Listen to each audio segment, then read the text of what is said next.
ఇక డీటెయిల్స్ చూద్దాం. బాలీవుడ్ నటి కాదంబరి జత్వానీ వ్యవహారంలో ఇవాళ కీలక పరిణామాలు చోటు చేసుకోనున్నాయి. హైదరాబాద్కు చేరుకున్న ఆమెను ఇవాళ విజయవాడకు తీసుకెళ్లనున్నారు.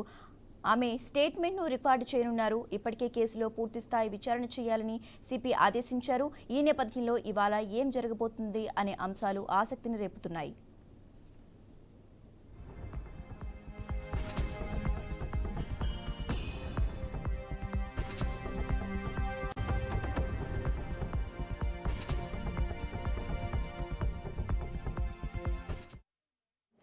have abused their position, power, authority.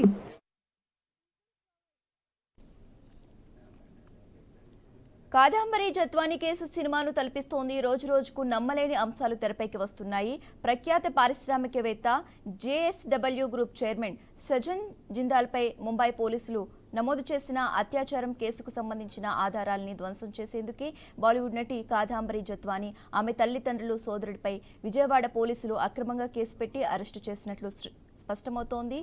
సజన్ జిందాల్పై పెట్టిన కేసులో ఫిర్యాదుదారుడైన ఆమె ఫిబ్రవరి 5 నుంచి 9వ తేదీ మధ్య ముంబైలోని బాంద్రా కుర్లా కాంప్లెక్స్ పోలీసులకు వాంగ్మూలం ఇవ్వడంతో పాటు ఆధారాలు సమర్పించాల్సి ఉంది. తన దగ్గరున్న సాంకేతిక సాక్ష్యాలను ఆమె ముంబై పోలీసులకు సమర్పించేందుకు సిద్ధమయ్యారు. అయితే దానికి 2 రోజుల ముందు అంటే ఫిబ్రవరి 2న వైసీపీ నాయకుడు కుక్కల విద్యాసాగర్ ఫిర్యాదు ఆధారంగా ఆమెపై ఫోర్జరీ, మోసం, నేరపూరిత కుట్ర అభియోగాల కింద విజయవాడ ఇబ్రహీంపట్నం పోలీసులు కేసు పెట్టారు.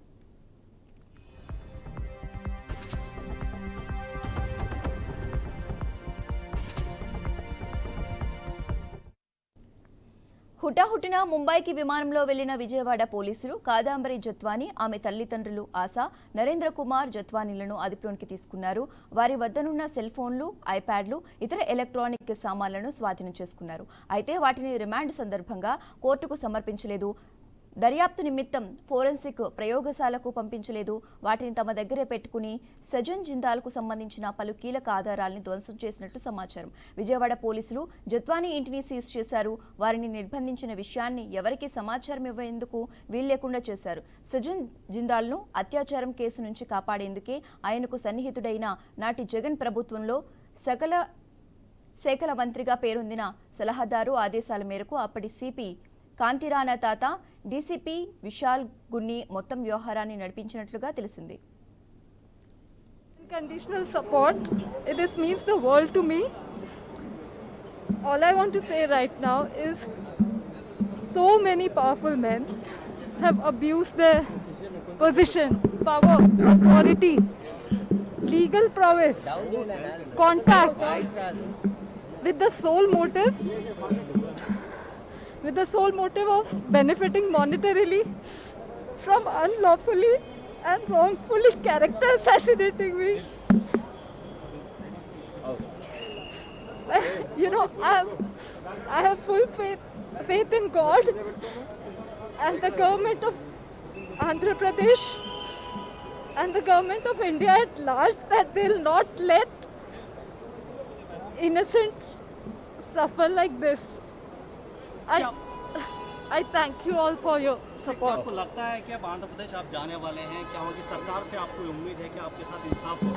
I have full faith. I have faith in my innocence, and I'm sure that the government is going to help that come out, and they'll punish the culprits severely so that they cannot repeat this with anybody else, any vulnerable woman otherwise.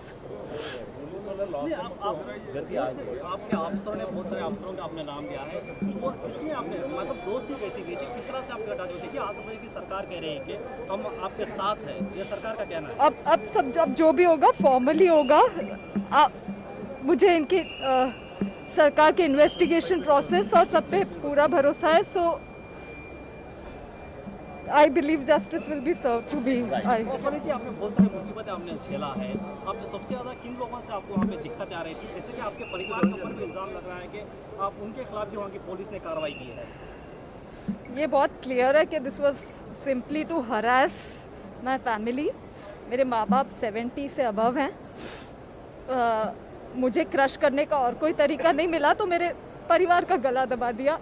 I just want the government to make sure this doesn't repeat with anybody else ever. चटपनी जी, आप देखिए एक आखिरी सवाल है आपसे। आप जाने वाले आंध्र प्रदेश, वहाँ पे बहुत सारे सवाल भी होंगे, तो ज़्यादातर आपने जिसमें पॉलिटिकल लोगों का भी नाम आ रहा है, कई अफसरों का नाम है, जिसने ज़्यादातर आपको तकलीफें पहुँचाई, आपको और आपके परिवार को? एक इतना मेजर झूठा केस डाल के पूरे मेरे परिवार को किडनैप कर लिया। अभी ये मैटर ऑफ इन्वेस्टिगेशन है कि ये किस लेवल तक मैन्युपुलेटेड था।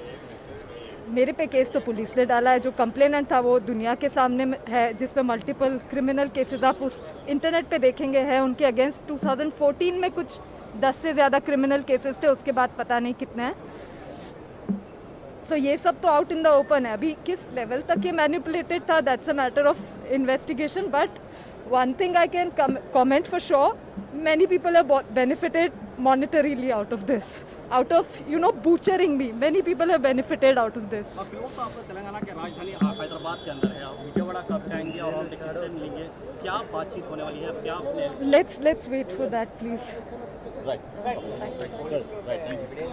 you. आपके पास एविडेंस का पूरा कलेक्ट है? Let's please wait. Let's wait for that, please. Thank you. I thank you all. My people are with me. I want safety for them. My family is with me. I trust the government to keep them. For your unconditional support, this means the world to me. All I want to say right. Kadambari Jethwani ఆమె తల్లిదండ్రుల్ని ఫిబ్రవరి 3న విజయవాడ పోలీసులు అదుపులోనికి తీసుకున్నారని, వారిని బెజవాడ తరలించేందుకు కోర్టులో transit warrant తీసుకున్నారని ముంబై పోలీసులకు తెలుసు. అయితే ఇక్కడే ముంబై పోలీసులు అసలైన కుట్రకు తెరలేపారు. సజన్ జిందాల్పై పెట్టిన అత్యాచారం కేసులో ఫిర్యాదుదారైన కాదాంబరి జత్వానిని పదే కోరినా వాంగ్మూలం ఇవ్వలేదని, సమర్పించలేదని, ఆమె అసలు అందుబాటులోనే లేరంటూ అత్యాచారం కేసు మూసేశారు. ఆమె నివాసానికి తాళాలు వేసి ఉన్నాయని, ఫోన్ చేస్తున్నా అందుబాటులో లేరని వస్తోందంటూ న్యాయస్థానంలో క్లోజర్ రిపోర్టు దాఖలు చేశారు. అయితే ఫిబ్రవరి 6న ముంబై జోన్ ఏ డీసీపీ అప్పటి విజయవాడ సిపి కాంతిరాణా తాతకు ఓ మెయిల్ పంపించారు. సజ్జన్ జిందాల్పై అత్యాచారం కేసు పెట్టిన ఫిర్యాదుదారు మీ ఆధీనంలో ఉన్నారని, ప్రస్తుతం ఆమె ఆరోగ్య పరిస్థితి ఏంటి అని మెయిల్లో ఆరా తీశారు. కాదాంబరి విజయవాడ పోలీసుల ఆధీనంలో ఉన్నట్లు ముంబై పోలీసులకు తెలియటానికి ఇంతకంటే ఇంకేం రుజువు కావాలి అనే ప్రశ్నలు ఉత్పన్నమవుతున్నాయి.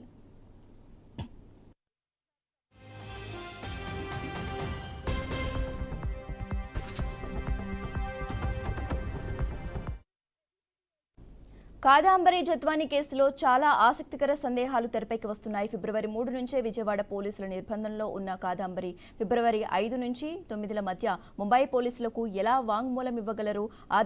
ఆధారాలున్న సెల్ ఫోన్లు, ఎలక్ట్రానిక్ పరికరాలన్నింటినీ విజయవాడ పోలీసులు లాగేసుకుంటే ముంబై పోలీసులకు వాటిని ఎలా సమర్పించగలరు అని ప్రశ్నలు వస్తున్నాయి.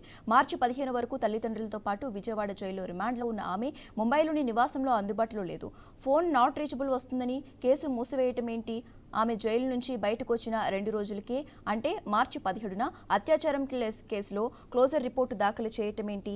దీన్ని బట్టి ముంబైలో అత్యాచారం కేసు మూసేసేందుకు వీలుగా ముందస్తు కుట్ర ప్రకారమే విజయవాడలో ఆమెపై కేసు పెట్టి అరెస్టు చేసినట్లు స్పష్టమవుతోంది.